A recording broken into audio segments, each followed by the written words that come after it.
Okay, so Donald Trump says Pierre Poilievre is not a MAGA guy, and that is why he's falling in the polls. Apparently, he's just not MAGA enough. No, I think he's falling because of you, Donald. I think he's falling because of you.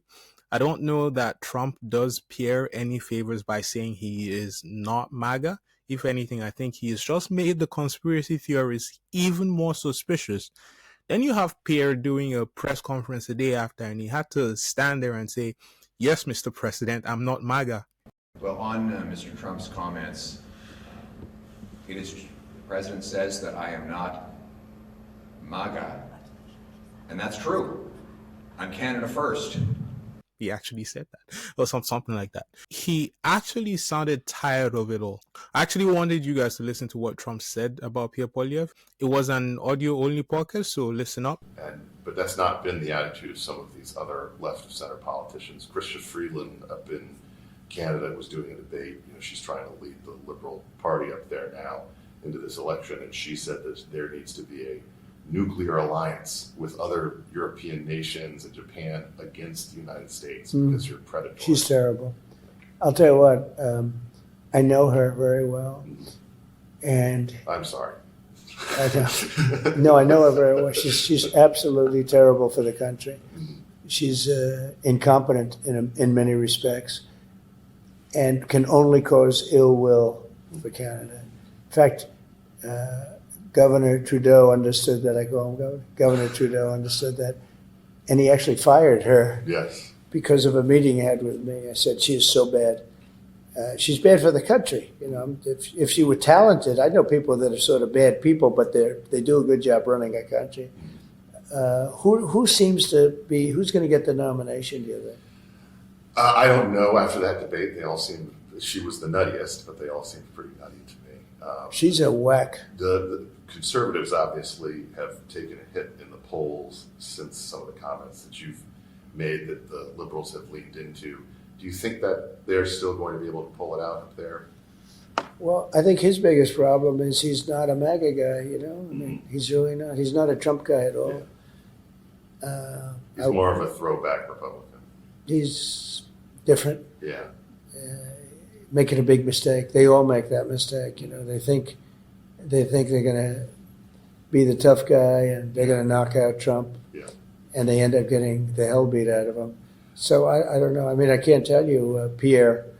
I just don't know. I don't like what he's saying about me. It's just not positive about me. And we've done a great job. We got elected. Trump obviously proceeds to blow his own horn there, but he had some choice words for Chrystia Freeland in there as well. Gosh, he hates Chrystia Freeland. I don't know all the details of what transpired during the NAFTA/CUSMA negotiations, but I know Trump does not like Chrystia Freeland.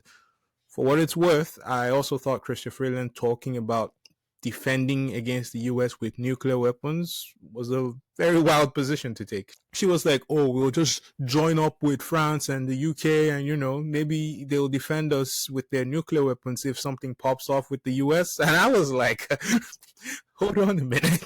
Like she said this during the liberal leadership debate. And I sat there and I was like, what is this woman saying? That's not the energy we're on right now with the US, right? Not now. Not right now, Chrystia. Anyways, on Pierre Poilievre, I think Donald Trump is probably his biggest problem at the moment. I don't even think it's about his policies. He's actually been a bit more forthcoming with details on how he will implement his policies recently. The interesting thing is that the Liberals have been selling some suspiciously similar promises in their platform. Now, I'm not saying they're copying Pierre Poilievre. I've just observed that the policies are sounding hella similar these days. Everybody wants to do something about the carbon tax. Everybody wants to fix the budget. Everybody wants to sell oil. You can make of that what you will. So if you believe both sides mean to do what they're promising, then it comes down to who can negotiate better with Donald Trump, right? Suddenly, Pierre Poilievre's personality seems to matter a bit more. You've actually got the education police out here talking about how Pierre Poilievre is not educated in economics. which I think is pretty hilarious. The man has a degree in international relations and people act like he's just like some bum off the street. Like, I'm still surprised that people are surprised that a guy with a degree in international relations is a career politician. Also, considering we voted for a teacher as prime minister in the last 9 years, like, what is this? I don't know. The whole education policing thing just seems kind of weird to me. You know who had a master's degree in economics? Stephen Harper. I just leave that out there for you. Really, I think McCartney has quietly done a good frame job on Pierre Poilievre. You've heard McCartney say, oh, I'm not really a politician. I'm not a career politician like that guy. I'm the outsider. I'm offering you this big brain of mine that has done stuff. But I will say this about McCartney. He is very good at taking credit when things go well. But when things don't go so well, it's never his fault.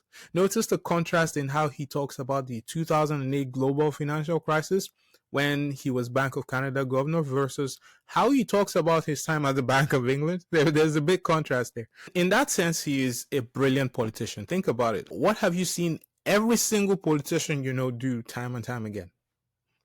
They take credit for when something goes well and they say it's not their fault when something doesn't go well. Looks like McCartney is a perfectly good politician. And that's where I think the game has changed. Sure, the fact that Justin Trudeau is not running is very helpful to the Liberals, but I also think Trump's second coming has been a blessing to the Liberals as well. I've said this before and I'll tell you this again. If the Liberals somehow win the next election, they need to build Donald Trump a statue. Like, I mean, they've been comparing Pierre Poilievre to Trump for months, but it's not quite the same as now. Trump is actually threatening our economy and our sovereignty these days. I don't know if you noticed. Canadians are pissed off. I know some of you weirdos want to be the 51st state.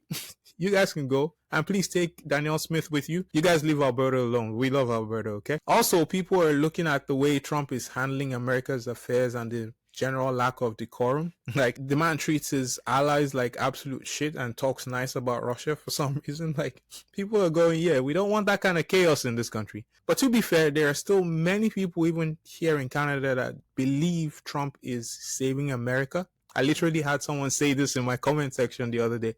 Like, maybe he is. Maybe he is. We'll see in 4 years. But as I said, the whole world is in the find out phase right now. We're in the find out phase. But how do you suppose the Liberals have turned the polls around? We know Pierre Poilievre keeps getting compared to Trump. That is just good marketing by the Liberals, right? Look, I have no sympathy for Pierre here. He uses the exact same tactics. Where we've heard the Liberals say Pierre is Trump light, Pierre says every single Liberal is Trudeau or worse, right? You live and die by the sword. C'est la vie, mon ami. Like, it is now a matter of who is able to control the narrative better. Before now, Pierre Poilievre was able to really dictate the narrative because Trudeau was so unpopular. But now with Trump dominating the media and the Canadian public discourse, the Liberals have been able to craft a narrative that seems to be landing right now. It's pretty simple. Trump is attacking all of us, and he is. Pierre worships Trump, so Pierre cannot be trusted. That's basically the Liberal playbook right now, and that's what you're seeing in the polls. I'll be honest with you. I'm not a fan of the polls in general. However, they're a good momentum indicator. And what we're seeing right now is that the momentum is with the Liberals. It doesn't matter if you believe Abacus data, which shows the Conservatives are up 12 points, or you believe the Ipsos poll, which shows the Liberals are up 2 points. I had some people in my comment section saying the polls are fake. Here's the thing, my friends. If you ever believe the polls when they said Pierre Poilievre was up 25 points, you cannot turn around and say they're fake now. Let's not do that. Let's not do that. So you've got to take on board the fact that the Liberals are climbing and understand how. But you know what? I want to hear from you guys. Donald Trump says Pierre Poilievre is suffering in the polls because he's not a MAGA guy. Honestly, I don't know what that even means in terms of Canadian politics. Surely he is not sitting there expecting a Canadian politician to promote policies that help Americans instead of Canadians. It was kind of a weird comment. Like, I'm going to speculate here. I'll say perhaps what Trump means here is that Pierre is too moderate. I know a lot of people in this country like to paint Pierre as far right. He's not. He's right of center at best. So maybe Trump's meaning here is that Poilievre needs to move further right, wholeheartedly embrace the anti-vax, sprinkle in a bit of racism, talk about people eating cats, and maybe call Muslims terrorists. Like, it worked twice in the US, they did not. But you guys let me know. Do you think Pierre Poilievre needs to change his strategy? And if you're a liberal out there, I'm curious, what excites you the most about Mark Carney? Everybody's welcome on this channel. It's all about opinion. I don't care if you're a conservative or a liberal. You don't have to agree with me. The only opinions I don't respect are those people who come in mad aggressive because I said something that annoyed them. Like this guy. So this guy says, maybe you should go back and get some economic studies in your life. You vote progressive conservative. You certainly need some education because that shows, stupid. I'm like, dude, someone's grandpa is actually trolling me online right now. Get the phone away from your grandpa, little Dickie. I don't know. Like, honestly, I couldn't stop laughing. Apparently, you need an economics degree to have a debate these days, right? Personally, I do not care about your education. That's why I don't talk about mine. I've done more schooling than I care to share. But I'm here for the dialogue. I'm here to have conversations with you guys.